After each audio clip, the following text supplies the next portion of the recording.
What happens to the human mind when reality becomes too overwhelming? That's the question we're going to answer today as I bring you one curious true story and three related, very brilliant books.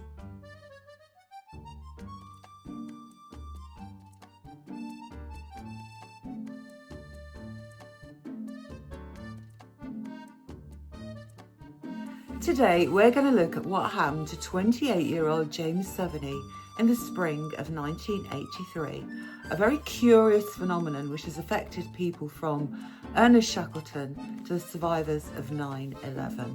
But first, if you are a fan of curious stories and you love a good book recommendation, then you are in the right place, because that's all we do and we upload every Sunday. So make sure that you click the like button and subscribe to the channel so you don't miss a single episode. And now back to James.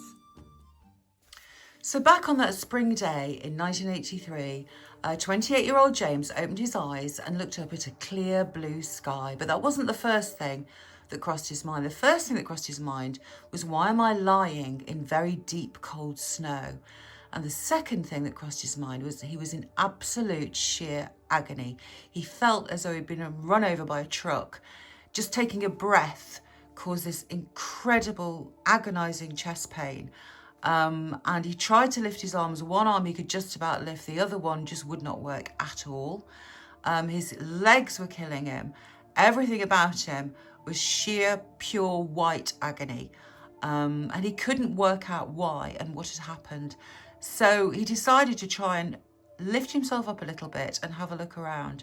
And he managed to raise himself up and just raise his neck up, and he looked in front of him, and there was a giant mountain. And the whole thing came flooding back to him. Because it wasn't just any old mountain. This was Mount Deltaform in the Canadian Rockies, which is classed as a grade 4 climb. And if you think that Everest is a grade 7 climb, you'll appreciate just how high and difficult this mountain was. And James immediately remembered that he and his friend Richard Whitmore had been trying to climb Mount Deltaform when they were struck by an avalanche. And they fell around 2,000 feet. Now, the Empire State Building is 1,500 feet, so that gives you an idea of just how far these two men fell. And as soon as James realised that, he thought, I've got to find my friend, where is he? And so he managed to just hoist himself up a little bit out of the snow, and he looked around and saw a crumpled figure a few feet away. So James managed to crawl over. He used his good arm to crawl towards his friend, but it was immediately apparent that Richard had not made it. The fall had killed him. So James lay there in the snow, and he thought, you know what? No one is going to find me. I'm hundreds of miles from civilization. The chance of someone walking past is practically zero. And we're not going to be missed for 4 days, which is when they were due back home. I'm going to die out here. And he lay back and he closed his eyes and he thought, I've just got to accept it. And it was something that James always thought would happen to him, because James was a self-confessed climbing bum. He drove around the United States looking for really difficult, challenging mountains to climb. And very often he slept out of the back of his car. So he knew eventually, you know, it was a matter of time before one of these mountains got the better of him.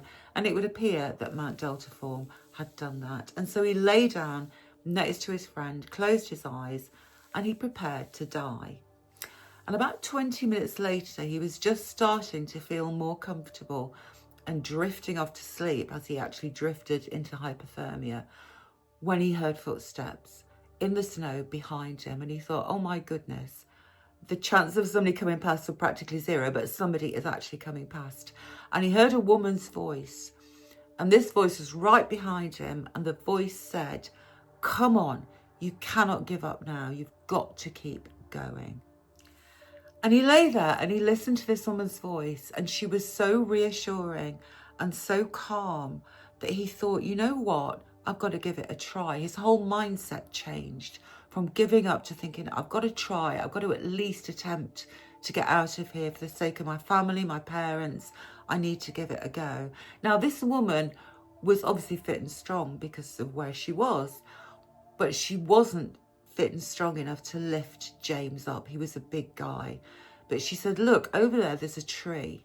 Do you think you can crawl your way to that tree and then use the trunk and the branches of the tree to get yourself onto your feet?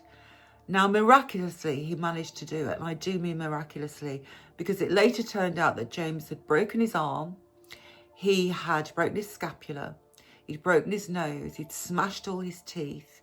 He'd ruptured ligaments in his knees. But he somehow managed to crawl to this tree and get to his feet. And the woman said, right, okay, you need to put your coat on properly because it had been torn off in the fall. You need to put that back on properly, and you need to have a sip of water and prepare yourself, because we're going to have to walk. We're going to have to walk back to where you and Richard made your camp. And James thought, there is no way I'm going to be able to manage that. I'm in absolute agony. I can barely take a breath, because he had smashed ribs. But this woman was so encouraging, and she said, come on, you can't give up. We've got to keep going. We've got to try. And so he tried, and he began walking. And he trudged his way through knee-deep snow all the way back to the camp that he and Richard had made. And there were times when he fell in the snow. There were times when he felt like he couldn't carry on, when he just sank down to his knees and gave up. And the woman said, no, come on. You've got to keep going. Come on. Do it for your family. Do it for your parents. Keep going, one foot in front of the other, and we will be there. And they made it, and it took them 4 hours to make it. But they finally got back to where he and Richard had made the camp the night before. You know, and in the camp there was warm bed, there was clothes, there was food, there was a fire, there was water. And he couldn't believe that he'd actually managed to make it with the help of this woman. And so he turned round to say thank you to her. And of course, there was no one there. The woman didn't exist. And when he looked back in the snow to where he'd just walked, there was only one set of bloody footprints. Now, James could not work out what had happened. Was this woman a figment of his imagination? But she was so real. And without her help and her encouragement, he never would have made it 4 hours in the snow back to this camp. But his first priority was survival. And he couldn't, with his injuries, light a fire or get himself food or even unzip the tent. But as luck would have it, in the distance, he saw some climbers, some fellow mountaineers, and he shouted, and they heard him, and they came over. And miraculously, one of them was a nurse, and one of them was an expert mountain rescuer. So whilst the nurse tended to him and dealt with the injuries as best she could and got him food, kept him warm, the mountain rescuer went to get help, and pretty soon the helicopter came, airlifted him out and took him to hospital, where James made a full recovery. Now, he didn't tell anyone about this mysterious woman for about 10 years because he was embarrassed. He thought people are going to think I've lost my mind. But when he finally did open up and tell somebody what had happened to him and how he managed to get back and survive, it turns out that this is a common phenomenon of people who are in desperate near-death situations or very stressful situations. And it's called the third man syndrome. And I will explain why it's called the third man syndrome later on. But the first person to ever document this phenomenon was Ernest Shackleton. Now, Ernest Shackleton, on his British expedition to Antarctica in 1914, 1915, was trying to get to the South Pole. The ship ended up trapped in ice. They abandoned it. They set up camp on ice for 4 months, waiting for the ice to break up. Then they rode for 6 days to reach an island. And he was all the time, we've got to keep going, we've got to keep going. And they had to make it to the nearest inhabited place, which was a whaling station on South Georgia Island, 800 miles away. And they rode for 16 days to get to this island. And they landed on the wrong side. So they made the rest of the way on foot, which was 18 miles and took 36 hours. And it was in that final last push that Shackleton remembered having a presence with them, another person, a third man, who encouraged them and helped them and kept them going to get rescued, which they all were in the end. Now, Ernest Shackleton was a very famous case of this, and also another famous case was Charles Lindbergh. Charles Lindbergh also felt it. During that first solo non-stop transatlantic flight in 1927, the aviator was just flying above the ocean, was desperately struggling to stay awake 22 hours into the trip, when he became aware of vague forms aboard his plane who offered reassurance to him and discussed navigational problems with him. Now that presence stayed with him all the way until he reached the Irish coast and Paris was in sight. Now, I said I would let you know how the third man came to be called the third man, and it's actually from a T.S. Eliot poem, The Wasteland. And in the poem, he writes, "Who is the third who walks always beside you? When I count, there are only you and I together. But when I look ahead up the white road, there is always another one walking beside you." Now, of course, really it should be called the third person syndrome or phenomenon, but we stick with the third man because this is what Eliot wrote. And also it might not be the third, it could be the second. It could be you and another person, as in Lindbergh, and also as in James in our original story. The most common group of people to experience this is solo sailors and shipwreck survivors. The second most common are polar explorers, and then mountaineers, and people who go hiking in strange and very challenging places. And there are other really famous cases as well. First of all, there's Frank Smythe, who attempted to climb Everest solo. He was the first person who did that. And his second man or third man was so real that he turned to offer them some of his cake before he realised there was no one there.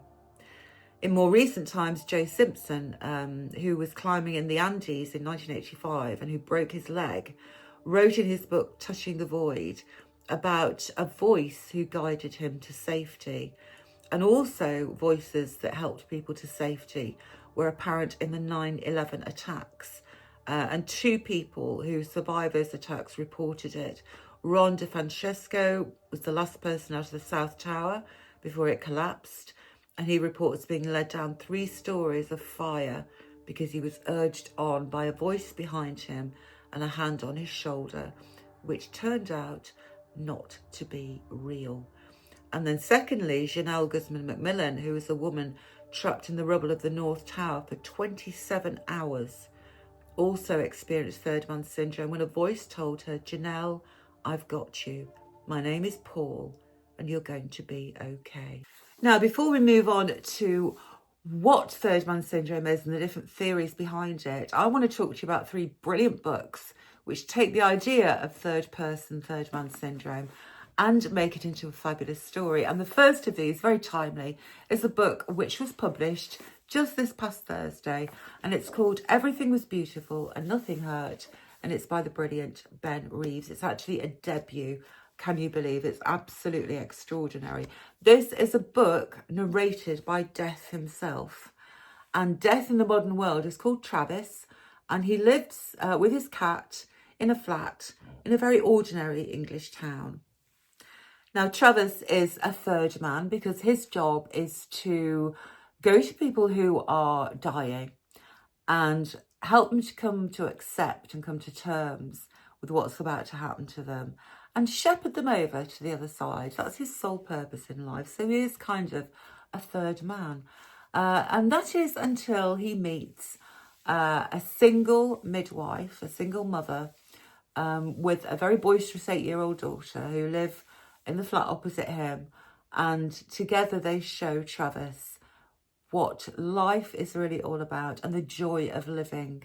And he is faced with quite the dilemma. This is a fantastic book. I cannot recommend it enough. It's absolutely beautiful. The last few pages will give you serious chills, and they will change the way that you look at the world and you look at your life. I guarantee it. So that's book number 1. And the second book is Matt Haig's utterly brilliant The Midnight Train, which also came out recently. Now, this is a story about Wilbur, and when we first meet Wilbur in chapter 1, he's a young man. He's just got married to the love of his life, Maggie, and he's on honeymoon in Venice, and everything's going smoothly. But in the second chapter, when we're meeting him again, he is now 81 and he has had a heart attack and he's dying. And as he dies and becomes one of the non-living, he gets onto a train, as everyone does when they die, according to Matt, which is a lovely idea. He gets onto a train, does Wilbur. And on this train is an elderly woman called Agnes. And Agnes is someone that Wilbur used to know in years gone by. And she is there as his guide, as his third man, third woman, to help him come to terms with his life, because his life is going to flash by through the windows of the train and he can watch how he lived his life as he goes on the journey to the other side. And Agnes guides him and helps him on his way there. But occasionally the train stops and Wilbur is allowed to get off, but he's not supposed to meddle with what has happened in the past. But sometimes it's just a little too tempting. However, if you meddle with the past, does that affect the future? This is an absolutely beautiful book. It's so uplifting, it's so life-affirming, and it's written with Matt Haig's incredible insight and humanity and humour. And of course, with Agnes, we are offered a third person, third woman phenomenon as she helps Wilbur find his way to the afterlife. And finally, book 3, A Monster Calls by Patrick Ness. Now, this has been out a long time, so you'll absolutely be able to get this in paperback, because I know some people like to look at books that are available in paperback. This is a story of a little boy called Connor. And Connor is going through a lot. Not only have his mum and dad divorced, and his dad now lives in America with another woman and a new family. He suffers from bullying at school from some very unpleasant children, and can't children be unpleasant when they want to be? But more than that, his mum, his lovely mum, who he adores, has cancer, and she is going through cancer treatment, and she seems to be getting worse rather than better. Now, this is a lot for Connor to take on. It's a crisis in his life. He's anxious, he's stressed, he's worried, he feels all alone.